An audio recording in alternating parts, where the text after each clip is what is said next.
Welcome my dear rockers, कैसे हैं आप सभी। आजकल जो suspense thrillers, horror thrillers, investigative suspense thrillers आपके लिए जो हम लेकर आ रहे हैं, उन्हें देखकर तो इस तरह की मूवीज के ट्विस्ट को आप गैस करने में बिल्कुल माहिर हो गए होंगे। ये मैं अपनी तरफ से कंसिडर कर रहा हूं, लेकिन इसके बावजूद आपको आज की मूवी बहुत ही इंटरेस्टिंग और एज ऑफ द सीट लगेगी। एक सिटी में एक के बाद एक कत्ल होते हैं, विक्टिम्स के बीच कोई कनेक्शन नहीं होता और उनकी उम्र भी अलग अलग होती है, लेकिन हर कत्ल पर कातिल अपना ट्रेडमार्क छोड़ जाता है और बहुत ही अकड़ कर एक वाक्य लिख कर जाता है। पुलिस डिपार्टमेंट और FBI इस केस को सॉल्व करने के लिए एक साइकिक डॉक्टर की मदद लेते हैं, यानी जो दूसरों का माइंड रीड कर सकता है। वे जानना चाहते हैं कि कातिल के दिमाग में क्या चल रहा है और वो नेक्स्ट क्या करने वाला है। तो ये साइकिक डॉक्टर कैसे पता लगाता है कि उस साइको कातिल के माइंड में क्या चल रहा है, उसका अगला टारगेट कौन है और वो कत्ल क्यों कर रहा है। यही इस मूवी की कहानी है, लेकिन कुछ सरप्राइजिंग ट्विस्ट के साथ। आप इस मूवी को एंड तक देखिए, लेकिन कहानी में आप भी गैस करने की कोशिश कीजिए कि आगे क्या होने जा रहा है। तो चलते हैं 2015 में रिलीज हुई मूवी जिसका नाम है सोलेस। अगर आपको ऐसी मिस्ट्री थ्रिलर्स पसंद है दोस्तों, तो वीडियो को लाइक जरूर कीजिएगा। सांस फूल गई सच में। बाकी अगर आप चैनल पर नए हो तो सब्सक्राइब जरूर कर दीजिएगा। तो मूवी की शुरुआत में एक आदमी को दिखाते हैं जो किसी को घूर रहा होता है। कैमरा जूम आउट करता है तो पता चलता है कि इस आदमी का कत्ल हुआ है और पुलिस क्राइम स्पॉट से एविडेंस कलेक्ट कर रही है। यह है एक FBI स्पेशल एजेंट जिसका नाम है जोई। उसके साथ है उसकी पार्टनर कैथरीन। वो इशारा करती है कि ये इस पैटर्न का तीसरा कत्ल है। इस कत्ल में भी इन्हें कोई क्लू नहीं मिला और वे तंग आ चुके हैं कि एक भी केस सॉल्व नहीं हो पा रहा है। जोई कहता है कि अब तो हमें क्लैंसी की मदद लेनी ही पड़ेगी। कैथरीन कहती है कि हम इसे खुद सॉल्व कर सकते हैं, ठीक है, किसी तीसरे आदमी के पास क्यों जाएं? लेकिन जोई उसे समझाता है कि कातिल का पता लगाना हमारे बस के बाहर है। क्लैंसी मेरा अच्छा दोस्त है और इस शहर का सबसे अच्छा साइकिक डॉक्टर भी। कल ही हम उससे मिलेंगे, ठीक है। अगले सीन में जोई और कैथरीन क्लैंसी से मिलने जा रहे होते हैं। रास्ते में जोई क्लैंसी के बारे में बताता है कि क्लैंसी ने अपनी साइकिक स्किल्स को यूज करके FBI को कई केसेस सॉल्व करने में मदद की है, लेकिन 2 साल पहले उसकी बेटी कैंसर से मर गई। क्लैंसी की वाइफ भी उसे छोड़कर चली गई क्योंकि इतना बड़ा डॉक्टर होने के बावजूद वो अपनी बेटी को नहीं बचा पाया। उसके बाद क्लैंसी इस दुनिया से ही अलग होकर जीने लगा है। क्लैंसी का घर आता है तो जोई कैथरीन को कार में ही वेट करने को कहता है और खुद क्लैंसी से मिलने जाता है क्योंकि पता नहीं वो किस मूड में होगा। जोई दरवाजे पर नॉक करता है तो क्लैंसी तुरंत पहचान जाता है और कहता है कि जोई, मैं तुमसे नहीं मिलना चाहता, प्लीज चले जाओ। क्लैंसी, तुम दरवाजा खोलो वरना मैं दरवाजा तोड़कर अंदर आ जाऊंगा। ये सुनकर क्लैंसी दरवाजा खोल देता है। वहाँ जोई के कई लेटर्स पड़े होते हैं। जोई उसे डांटता है कि कब तक इस तरह पड़े रहोगे, कभी कभी तो बाहर निकला करो यार। बाहर कैथरीन क्लैंसी का प्रोफाइल देखकर चौंक जाती है क्योंकि उसने FBI के लिए ढेर सारे केसेस सॉल्व किए थे। तभी जोई के लिए कॉल आता है। वो फोन लेकर अंदर आ जाती है। कैथरीन क्लैंसी को हेलो कहकर हाथ मिलाने आती है, लेकिन क्लैंसी बड़ी अजीब निगाहों से कैथरीन को देख रहा होता है। कैथरीन फिर धीरे से उसके कंधे पर टच करती है तो क्लैंसी को विजन आता है कि कैथरीन के सर से खून बहकर उसके चेहरे को लाल कर रहा है। दरअसल क्लैंसी के पास ऐसी अजीब क्षमता है जिसके जरिए वो किसी के पास या फ्यूचर को गैस कर सकता है। जोई कहता है कि यार देख, मुझे इस केस में तेरी हेल्प चाहिए। क्लैंसी साफ मना कर देता है। जो एकदम फ्रेंडली तरीके से उसे डांटता है कि यार तुम्हें इस केस को स्टडी करना ही होगा, मैं देखता हूँ तुम मेरी मदद कैसे नहीं करते हो। ये कहकर वो क्लैंसी को केस फाइल्स देकर चला जाता है। क्लैंसी एकदम चुपचाप बैठ जाता है। तब उसकी बेटी को दिखाते हैं जब वो 5 साल की थी। फिर जब वो कैंसर की वजह से तड़प कर मरी, उस सीन को दिखाते हैं। अब क्लैंसी उस केस फाइल के पेजेस को पलटने लगता है। एक साइको कातिल एक ही पैटर्न में 3 कत्ल कर चुका है, लेकिन कोई तो ठोस क्लूज होने चाहिए। वो क्यों नहीं है, लेकिन हर क्राइम स्पॉट पर वो जरूर कुछ छोड़ जाता है, जैसे Who am I, Why I live वगैरह वगैरह। यहाँ क्लैंसी के बैकग्राउंड में एक गाना चल रहा होता है। अब क्लैंसी को इस केस में बड़ी दिलचस्पी होने लग जाती है। वो बाहर आकर कुछ सोचने लगता है। अगले दिन क्लैंसी FBI ऑफिस में पहुंच जाता है और कैथरीन उसे केस डिटेल्स बताती है। कातिल विक्टिम की गर्दन के पिछले हिस्से में एक कट करता है, उस जगह पर जहां पर मेडुला ओब्लांगेटा है। इसी वजह से विक्टिम को ज्यादा दर्द नहीं होता क्योंकि वो थोड़ी देर में मर जाता है। यही है इसका पैटर्न। पर इसके विक्टिम्स का आपस में कोई रिलेशनशिप नहीं है। पहली विक्टिम एक बुजुर्ग औरत थी, उसके बाद एक 12 साल का लड़का, हाल ही में एक मिडिल एज्ड आदमी। क्लैंसी उस छोटे लड़के की फोटो को टच करता है तो उसे विजन आता है कि वो झूले पे बैठकर आइसक्रीम खा रहा था और तभी उसका कत्ल हुआ। सबसे पहले क्लैंसी उस बुजुर्ग औरत के घर जाना चाहता है। वहां जाकर कैथरीन बताती है कि जब हम यहाँ पहुंचे तो वो औरत जिसे हम विक्टिम एक कहेंगे वो सोफे पे बैठी थी और शायद टीवी देख रही थी और उसी समय उसका कत्ल हुआ है। यहाँ हमें इस छोटे से लेटर के अलावा कुछ नहीं मिला जिस पर लिखा है कि मैं कौन हूँ, मैं क्यों जी रहा हूँ, एटसेट्रा एटसेट्रा। क्लैंसी पूछता है कि तुम्हें इस लेटर को पढ़कर क्या लगा, कुछ सोच सकती हो तुम? वो कहती है कि कातिल को शायद कोई साइकोलॉजिकल प्रॉब्लम होगी और वो खुद नहीं जानता कि वो कौन है। क्लैंसी उस लेटर को टच करता है तो उसे कातिल का धुंधला इमेज दिखता है। फिर जोई और क्लैंसी पुरानी बातों को याद करके हंस रहे होते हैं। तभी जोई कैजुअली क्लैंसी के कंधे पर हाथ रखता है और क्लैंसी को विजन आता है कि जोई के साथ कोई ट्रेजेडी होने वाली है और वो दर्द से चिल्ला रहा है, लेकिन वो कुछ नहीं कहता और अंदर ही अंदर परेशान हो जाता है कि अब क्या करूं। अपना ही नहीं दूसरों का फ्यूचर दिखना भी दोस्तों कोई शक्ति नहीं, एक तरह का शाप ही होता है। क्या आपको भी यही लगता है? कमेंट से बता दीजिए, बताते नहीं हो आप। दूसरों के साथ होने वाली ट्रेजेडी को पहले से जानकर क्लैंसी दिन रात परेशान रहता था। इसी वजह से उसने किसी से मिलना जुलना बंद कर दिया। क्लैंसी का उतरा हुआ चेहरा देखकर जोई जान जाता है कि कुछ ना कुछ तो गड़बड़ जरूर है। वो पूछ लेता है कि यार तुमने मुझे टच किया तो ऐसा क्या हो गया तुम्हें मेरे बारे में कुछ पता चला क्या? कुछ अनहोनी टाइप का। क्लैंसी झूठ कहता है कि नहीं यार ऐसी कोई बात नहीं है। अब क्लैंसी बीच में ही उतर जाता है। उसे अपनी बेटी का कैंसर से मरना, उस कातिल का धुंधला इमेज, कैथरीन के सर से खून निकलना, एक रेलवे स्टेशन, एक डॉग, इस तरह कई अलग अलग विजन्स दिखते हैं। आखिर में उसको एक रेड ड्रेस वाली लड़की पानी में डूबती हुई दिखती है। अब अगला सीन दिखाते हैं। जोई क्लैंसी को बताता है कि हमें कातिल का एनोनिमस कॉल आया है और उसने हमें एक एड्रेस पर जाकर कुछ देखने को कहा है। क्लैंसी, कैथरीन और जोई वहां जाते हैं तो बाहर 4:16 करके लिखा होता है। कैथरीन पूछती है कि कहीं ये बाइबल का कोई वाक्य तो नहीं? क्लैंसी कहता है नहीं, ये टाइम है, हम ठीक 4:16 को पहुंचे हैं। फिर वो दरवाजा तोड़कर अंदर जाते हैं तो एक बाथ टब में एक औरत मरी पड़ी है। बाथ टब में खून ही खून पड़ा होता है और पानी में फूल सजाए हुए हैं। इस विक्टिम की भी गर्दन पर वैसा ही कट है और पास में एक चिट पड़ी हुई है जिसपे लिखा हुआ है I love you very much Victoria. जो उस जगह को चेक करने लगता है तो क्लैंसी विक्टोरिया का शोल्डर टच करता है। अब उसे पता चलता है कि विक्टोरिया आई लव यू वाला वो चिट पढ़कर बहुत खुश हुई थी और नहाने के लिए तैयार हुई थी। तभी एक हाथ किसी शार्प चीज को उसकी गर्दन में घुसाकर निकाल देता है। क्लैंसी कहता है कि गलती से भी इस बाथ टब के खून को टच मत करना। तभी एक FBI एजेंट आकर बता देता है कि इस औरत के पति डेविड को हमने अरेस्ट कर लिया है। अब इंटेरोगेशन रूम में दिखाते हैं जहां जोई और कैथरीन डेविड को बताते हैं कि विक्टोरिया मर गई है। उसके चेहरे पे कोई रिएक्शन नहीं होता।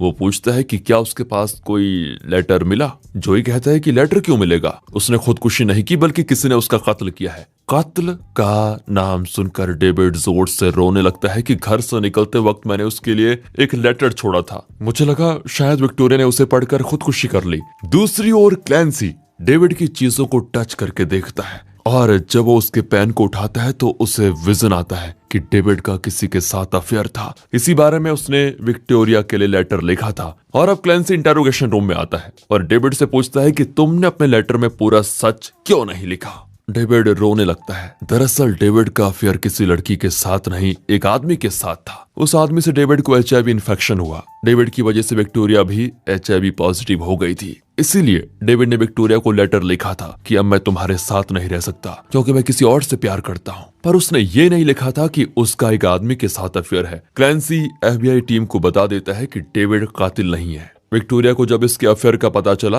तो उसने खुदकुशी करने की कोशिश की थी पर सफल नहीं हुई। उसे HIV पॉजिटिव था, इसलिए मैंने तुम्हें बाथटब का खून टच करने से मना किया था। अगले सीन में क्लैंसी जोई के घर पर होता है। वो बताता है कि इन सारे केसेस के बीच सिर्फ एक सिमिलैरिटी है, मतलब हर विक्टिम को कोई ना कोई जानलेवा बीमारी जरूर थी। पहली विक्टिम यानी कि वो बुजुर्ग औरत, वो 3 साल से कीमोथेरेपी ले रही थी। फिर सेकंड विक्टिम यानी कि जो सोफे में बैठे हुए मर गया था, उससे भी ऐसी ही एक बीमारी थी और अगर वो जिंदा रहता तो आखिरी वक्त में बहुत तड़प तड़प कर मरता। विक्टोरिया को उसके पति से HIV इन्फेक्शन हुआ जिसकी वजह से उसने खुदकुशी करने की कोशिश की। मतलब कातिल उन्हीं लोगों को मार रहा है जिन्हें कोई जानलेवा बीमारी है। अगर वे नेचुरली मरते तो बहुत पीड़ा और वेदना से गुजरना पड़ता।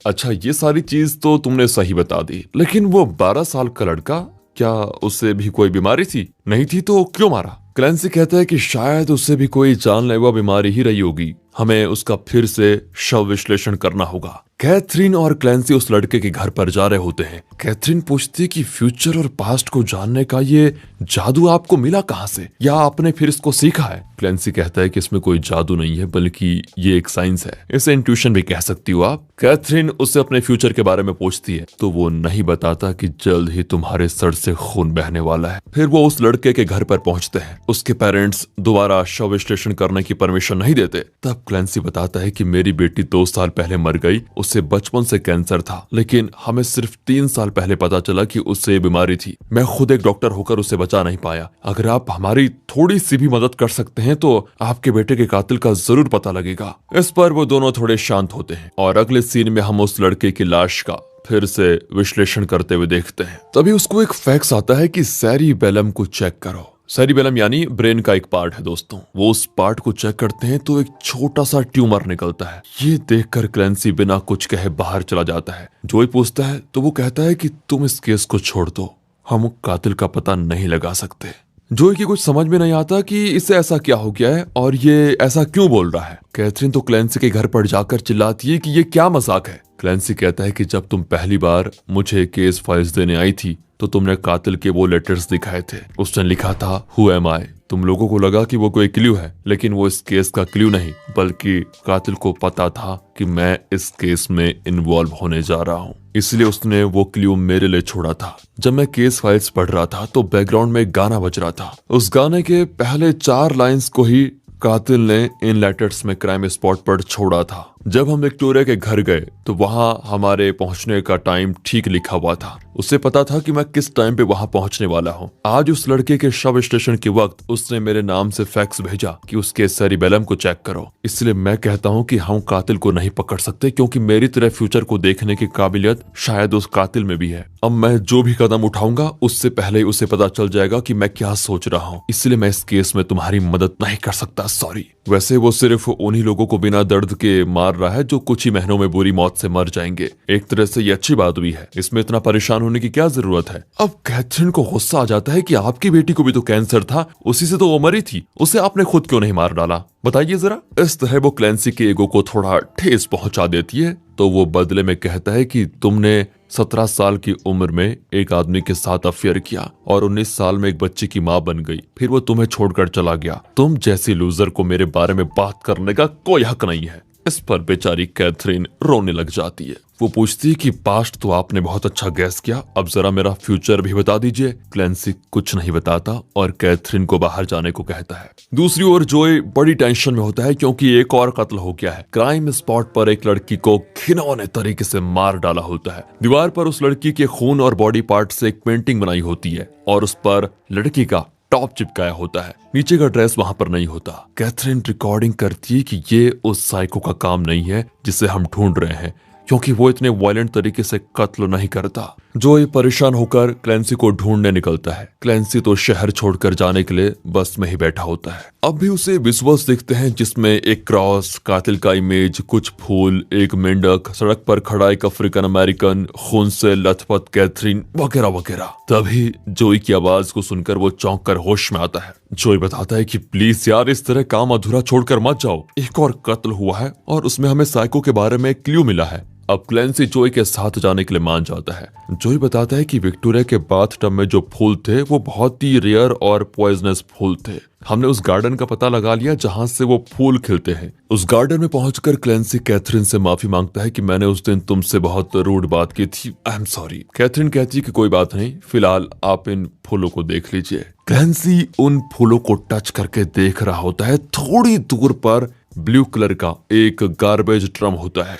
उसके अंदर एक ड्रेस होती है जो लेटेस्ट विक्टिम की है, जिसकी बॉडी पार्ट से पेंटिंग बनाई गई थी वही। इनके कुछ समझ में नहीं आता क्योंकि वो विक्टोरिया के कत्ल से रिलेटेड क्लू ढूंढने आए थे, लेकिन यहाँ इस लड़की का ड्रेस मिल गया है इन्हें। फिर वो पुलिस डॉग को वो ड्रेस सुंघाते हैं और वो तेजी से भागता है। ये लोग उसे फॉलो करने लगते हैं। रास्ते में क्लैंसी को वही अफ्रीकन अमेरिकन दिखता है जिसे उसने अपने विजन में देखा था। क्लैंसी को यकीन हो जाता है कि वो ठीक दिशा में जा रहा है। अब डॉग एक अपार्टमेंट के आगे जाकर भौंकने लगता है। पुलिस वाले उस अपार्टमेंट में घुसते हैं। डॉग एक जगह जाकर रुक जाता है जहां पर सिर्फ एक फ्रिज होता है। वो फ्रिज खोलते हैं तो अंदर कुछ नहीं होता। इन्हें लगता है कि शायद कातिल ने लाश को यहीं पर रखा होगा, इसलिए डॉग यहाँ आकर रुका है। अचानक पास के कमरे से एक आदमी बाहर आता है। उसके हाथ में एक कॉफी मग होता है जिसमें मेंढक का डिजाइन है। क्लैंसी का विजन में यही मेंढक दिखा था। क्लैंसी सोचने लगता है कि कहीं यही वो कातिल तो नहीं। इतने में वो आदमी गन निकालकर जोई को शूट करता है। दूसरे पुलिस वाले उस आदमी को चेस करने लगते हैं। वो आदमी खिड़की से कूदकर भागता है और रास्ते में हर किसी को शूट करने लगता है। अब क्लैंसी और कैथरीन कार में उस आदमी को चेस करते हैं। क्लैंसी अपने विजन के द्वारा बताता है कि वो एक टैक्सी में बच निकला है और यहाँ तक कि उस टैक्सी का नंबर भी बता देता है। फिर वो उस कार को देख लेते हैं, लेकिन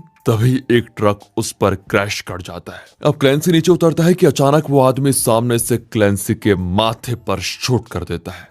ये कैसा ट्विस्ट है कि हीरो को मार डाला। दोस्तों, जब हम ये सोच रहे होते हैं तो पता चलता है ये क्लैंसी का विजन था। अब वो झट से बाहर नहीं आता और कार के पीछे छुपते छुपते निकलता है। तो वो आदमी अब क्लैंसी को शूट करने ही वाला होता है कि एंड वक्त पर पीछे से कैथरीन उसे भून डालती है। दरअसल क्लैंसी ने कैथरीन को बता दिया था कि वो किस पोजीशन में मुझे शूट करेगा और तुम्हें कहां खड़े होकर उसे मारना है। वो आदमी मर जाता है। तब क्लैंसी बताता है कि ये वो साइको नहीं है जिसे हम ढूंढ रहे हैं। इसने सिर्फ इस लास्ट विक्टिम का कत्ल किया है। ये सुनकर कैथरीन चिल्लाने लगती है कि वो साइको कब पकड़ा जाएगा। अब क्लैंसी जोई से मिलने हॉस्पिटल जाता है। जोई बताता है कि अच्छा हुआ मुझे बुलेट लगा, वरना मुझे पता ही नहीं चलता कि मैं कैंसर के 4th स्टेज में हूँ। तुम एक बात बताओ, तुम्हें पहले से पता था ना कि मैं मरने वाला हूँ? क्लैंसी हाँ में जवाब देता है। जोई बेचारा परेशान हो जाता है कि मुझे नहीं पता था मैं इतनी जल्दी मरने वाला हूँ, पर अब कुछ नहीं हो सकता। अब कैथरीन क्लैंसी से पूछती है कि आपको एक बात बताइए, हर किसी के बारे में एग्जैक्टली मालूम पड़ जाता है सब कुछ,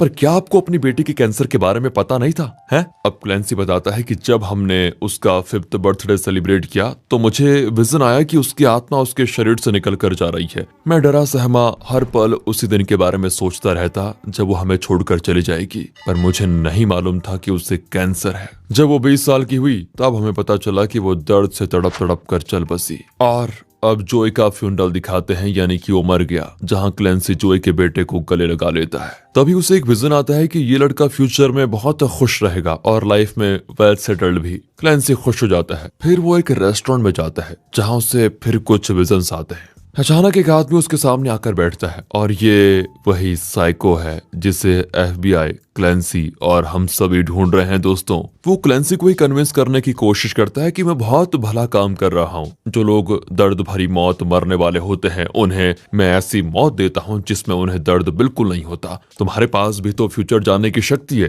क्यों ना हम दोनों मिलकर यही काम करें? क्लैंसी चुपचाप बैठा उसकी सारी बातें सुन रहा होता है, लेकिन अचानक चिल्लाता है कि इस आदमी के पास गन है। वहां बैठे पुलिस वाले उस पर शूट करने लगते हैं तो साइको भी शूट करता है। शूटआउट के बीच साइको कहता है कि क्या बॉस, मैं तो तुम्हें इतना समझा रहा था लेकिन तुम मुझे फंसाने के बारे में सोच रहे हो। दरअसल क्लैंसी सोच रहा था कि अगर मैंने पुलिस को वार्न किया तो यहाँ पर शूटआउट होगा। फिलहाल ये सब नहीं हुआ। इसी बीच क्लैंसी पानी का जग उसके सर पे मार देता है और तभी पुलिस वाले उसे देखते हैं। इतने में साइको अपनी गन क्लैंसी की ओर फेंकता है और चिल्लाता है कि इस आदमी के पास गन है। इस पर पुलिस वाले क्लैंसी को अरेस्ट कर लेते हैं और साइको बच निकलता है। यहाँ दिखाते हैं तो कैथरीन को उसका असिस्टेंट एक लिस्ट निकाल कर देता है कि साइको के पैटर्न से कितने कत्ल हुए हैं। कैथरीन कहती है कि सिर्फ इस शहर में नहीं पूरे देश में ऐसे कत्ल हुए हैं, उनकी लिस्ट निकालो। यहाँ क्लैंसी को विजन आता है कि एक शराब की बोतल में जहर इंजेक्ट किया जा रहा है, शायद यही अगले कत्ल का क्लू है। इसी बीच कैथरीन को पता चलता है कि इस पैटर्न से पूरे देश में 69 कत्ल हो चुके हैं। अगले सीन में एक आदमी को दिखाते हैं जिसके घर पर एक शैंपेन बोतल होती है। उसके पास एक कार्ड रखा होता है। ये देखकर वो अपने दोस्त को कॉल करके कहता है कि सरप्राइज के लिए थैंक्स यार।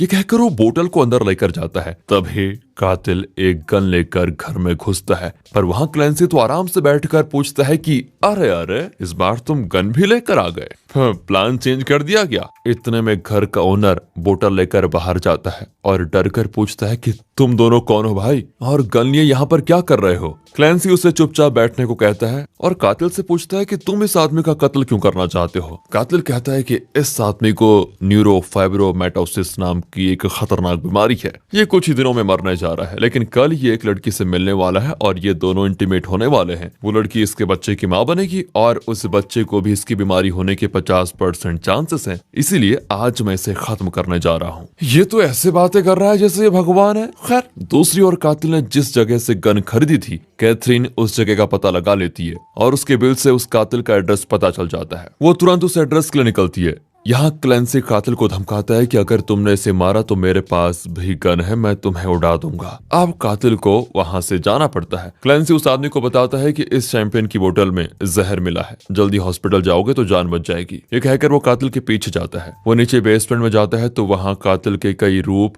क्लेंसी को नजर आते हैं जो अलग अलग दिशाओं में जा रहे होते हैं। यहाँ कैथरीन कातिल के घर पहुंचती है तो उसके लिए एक वीडियो प्ले होता है जिसमें कातिल कहता है कि मुझे पता था तुम आओगी। वो अपने बारे में बताने लगता है कि चार्ल्स नाम का एक लड़का था, बहुत ही डरपोक था, स्कूल में सब उसे बुली करते थे, यहाँ तक कि उसके पेरेंट्स भी उस पर ध्यान नहीं देते थे। वो बड़ा हुआ तो किसी के साथ रिलेशनशिप में नहीं रह पाया, बहुत ही डिप्रेस्ड रहता था। लेकिन तब उसे अपनी एक शक्ति के बारे में पता चला कि वो किसी का भी पास्ट और फ्यूचर जान सकता है। वो चार्ल्स कोई और नहीं, मैं हूँ।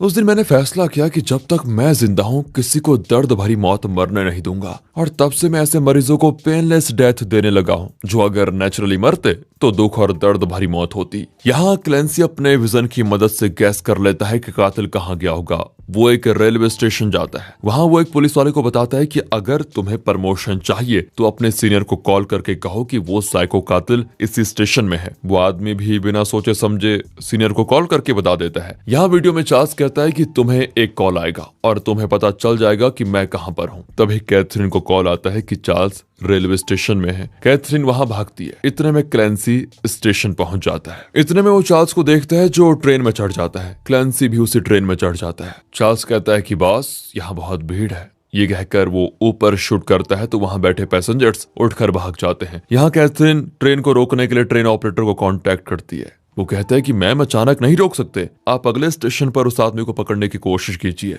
ट्रेन में चार्ल्स क्लेंसी का ब्रेन वॉश करने लगता है कि मैं यहाँ मरने वाला हूँ पर मैं चाहता हूँ कि मेरे बाद तुम मेरा काम करो। कैथरीन तुम्हें रोकेगी लेकिन मैं उसे रास्ते से हटा दूंगा, तुम फिक्र मत करो। क्लेंसी कहता है कि अगर उससे कुछ हुआ तो तुम्हारी खैर नहीं, याद रखना। इतने में अगला स्टेशन आ जाता है और वहाँ पूरी फोर्स, स्नाइपर्स सब कुछ आ जाते हैं और चार्ल्स पर एम करके खड़ी होती है। पर ऐन वक्त पर एक पिलर बीच में आ जाता है पर कैथरीन ट्रेन के अंदर चली जाती है। चार्ल्स क्लेंसी पर एम करके खड़ा होता है लेकिन तभी कैथरीन आती है तो वो कैथरीन को शूट कर देता है। बुलेट ठीक कैथरीन के माथे को चीरकर उस पार निकल जाता है। तभी बाहर से पूरी फोर्स चार्ल्स पर शूट करती है और वो मर जाता है। कैथरीन भी मर चुकी होती है। अब क्लेंसी को दिखाते हैं और कैमरा होता है जूम आउट, यानी ये हुआ ही नहीं, होने वाला है। कैथरीन वैसे ही भाग कर आती है लेकिन इससे पहले कि चार्ल्स उसे शूट करे, क्लेंसी कैथरीन को धक्का देकर चार्ल्स पर गोली चलाता है और वो मर जाता है। क्लेंसी नीचे देखता है तो कैथरीन के माथे पे खून होता है। दरअसल चार्ल्स ने क्लेंसी पर शूट किया था लेकिन बुलेट उसके चेहरे को टच करके निकला होता है जिसकी वजह से खून निकल रहा था। उसी का खून कैथरीन के माथे पे लगा हुआ था। अगले सीन में हॉस्पिटल में क्लेंसी का ट्रीटमेंट चल रहा होता है। तभी कैथरीन उससे मिलने आती है। दरअसल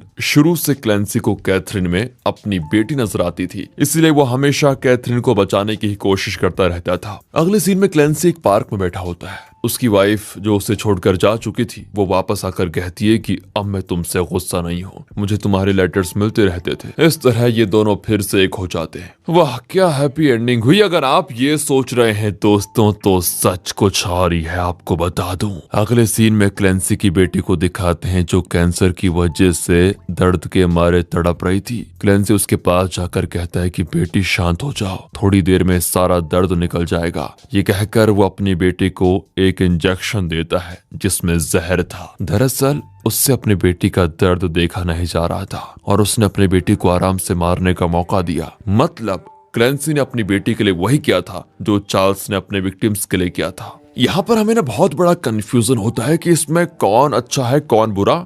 एक और बात समझ में नहीं आती कि अगर चार्ल्स को पता था कि वो ट्रेन के अंदर मरने वाला है तो वो ट्रेन में चढ़ा ही क्यों? दरअसल वो जानता था कि होनी को ज्यादा दिन टाला नहीं जा सकता, पर मरने से पहले वो चाहता था कि वो जो भला काम कर रहा है उसे कोई और जारी रखे। वो जानता था कि क्लेंसी ने अपनी बेटी पर रहम खाकर उसे चैन की मौत दी थी, इसीलिए उसने क्लेंसी को इस काम के लिए चुना। अब क्लेंसी अपनी वाइफ से मिल चुका है और यहाँ पर ये मूवी एक सवाल के साथ खत्म होती है कि अब क्लेंसी क्या करेगा।